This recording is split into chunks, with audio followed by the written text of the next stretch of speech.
السلام علیکم مفتی صاحب سوال یہ کرنا تھا کہ ہمیں کال سینٹر میں اپنا نام چینج کرنا پڑتا ہے، یہودیوں کے نام پر رکھنا پڑتا ہے، جیسے جان اور دیگر جیسے ناموں پر رکھنا پڑتا ہے، اور ہمیں غیر محرم عورتوں سے بات کرنی پڑتی ہے، کیا ایسا ہمیں کرنا جائز ہے؟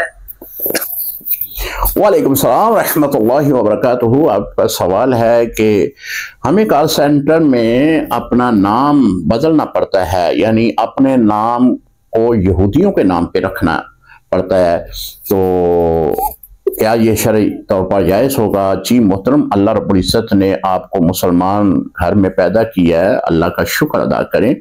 یہ اللہ کا ایسا شکر ہے کہ آدمی ساری عمر سجدے کے اندر رہے تو اس کا شکر ادا نہیں کر سکتا۔ یہ بہت بڑا اللہ رب العزت نے ہم پہ احسان فرمایا ہے کہ حضور علیہ السلام کی ہم ایجابی امت میں شامل ہیں۔